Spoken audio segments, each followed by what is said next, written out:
As pessoas frequentemente me perguntam sobre o fatalismo. A maioria delas são pessoas educadas e educáveis que desejam conhecer o que o fatalismo e determinismo são, como eles diferem um do outro e como a minha posição difere do fatalismo.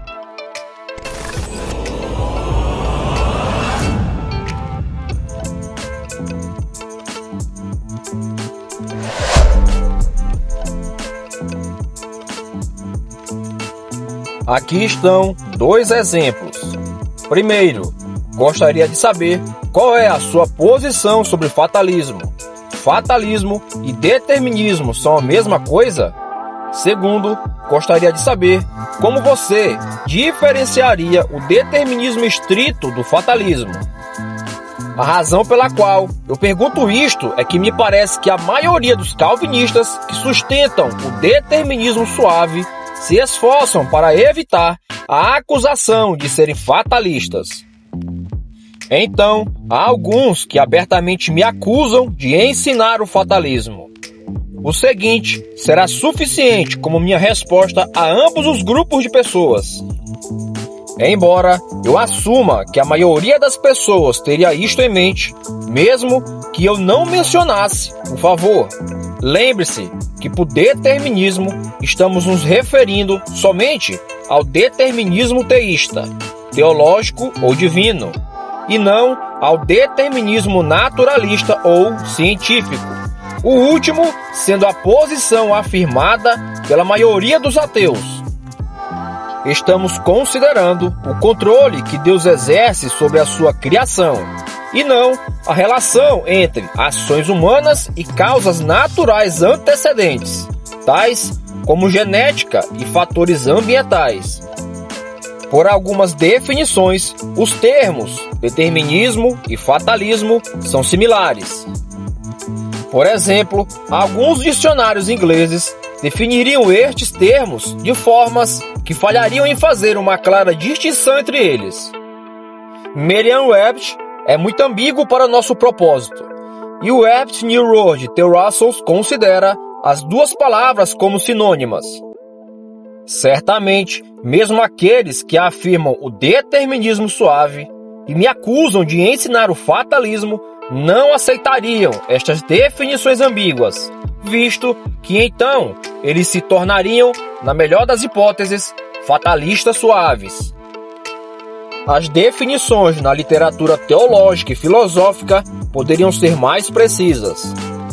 Por fatalismo, eu me refiro ao ensino de que todos os eventos são pré-determinados por forças impessoais, a despeito de meios, de forma que, não importa o que uma pessoa faça, a mesma consequência resultará. Por determinismo, estou especificamente me referindo ao determinismo teológico ou divino.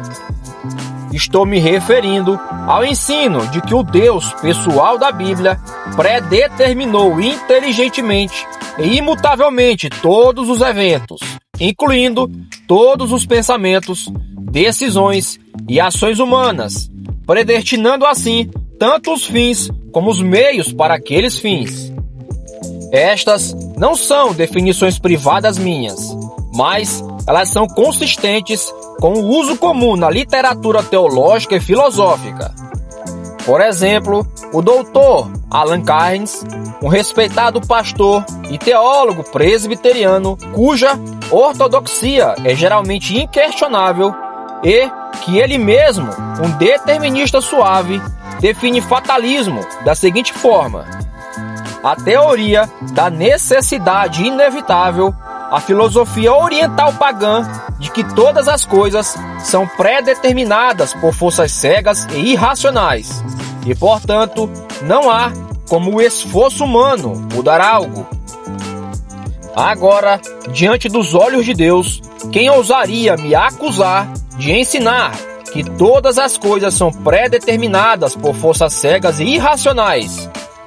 Fazer isso seria cometer o pecado da calúnia, e alguns têm realmente cometido este pecado contra mim por suas falsas acusações. E quem ousaria me acusar de ensinar que todas as coisas ocorrem como predeterminadas a despeito dos meios. Eu afirmo que Deus determinou todas as coisas por imutavelmente pré-ordenar e diretamente controlar tanto os fins como os meios. É perigoso falar de coisas que você não entende.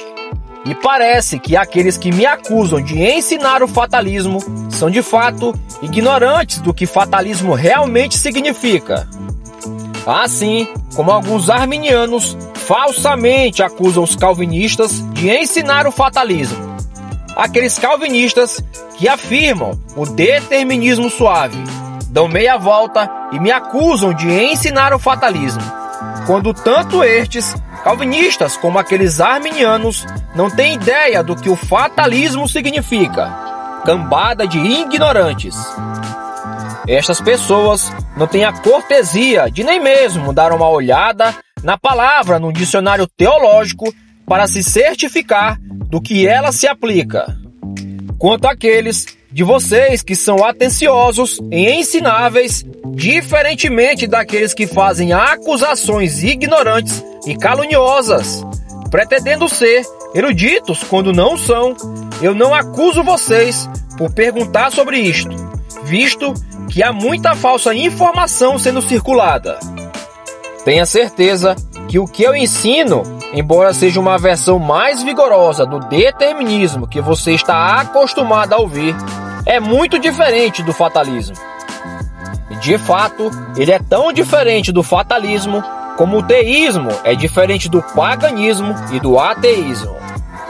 Visto que eu afirmo que todas as coisas são determinadas por um Deus pessoal e soberano, e não por forças cegas e irracionais.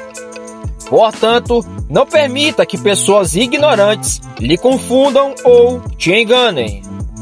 Então, eu apontarei também algo que é comumente mal entendido, a saber, algumas pessoas assumem que uma pessoa tem mais liberdade sobre o determinismo e que as coisas são mais abrangentemente determinadas no fatalismo. Mas isto não é verdade. O fato é que as coisas são mais determinadas no determinismo divino do que em qualquer outro esquema. Sob o fatalismo, como definimos apropriadamente acima, um evento é predeterminado de tal forma que a mesma consequência resultará, não importa o que você faça, isto é, a despeito dos meios. Mas, sob o determinismo divino, embora importe o que você faça, o que você faz é também imutavelmente predeterminado em primeiro lugar. E importa, porque há uma relação definida entre o que você faz e o resultado, mas até mesmo esta relação é determinada e controlada por Deus. Do que as pessoas me acusarão agora? Eu não posso ser acusado de ensinar fatalismo, visto que estou dizendo que o fatalismo é muito fraco, mas os caluniadores pensarão em algo. Assim, eu afirmo o determinismo divino e não o fatalismo, mas não pela razão que as pessoas algumas vezes evitam o fatalismo. Eu afirmo o determinismo, não porque as coisas são menos controladas neste esquema, elas são mais controladas nele, mas eu afirmo porque ele é a verdade revelada e racional. Aproveitando que há aqueles que declaram que o meu determinismo é espinosismo, seguindo a filosofia de Spinoza, relacionado a isto está a acusação de que o meu ocasionalismo é panteísta. Se o panteísmo afirma que tudo é Deus, então isto significa que quando Deus age em qualquer objeto, ele sempre está agindo em si mesmo. Contudo, isto está muito longe do que eu afirmo. Antes, eu afirmo que Deus criou entidades espirituais e materiais, que são outras além dele, mas que ele, todavia, as sustenta e controla completamente. Dizer que Deus controla X é muito diferente de dizer que Deus é X. Portanto, assim como com a acusação de fatalismo, Estas pessoas não têm ideia do que o panteísmo significa e me acusam de ensinar explicitamente ou implicitamente o panteísmo. E não é nada senão uma tremenda de uma calúnia.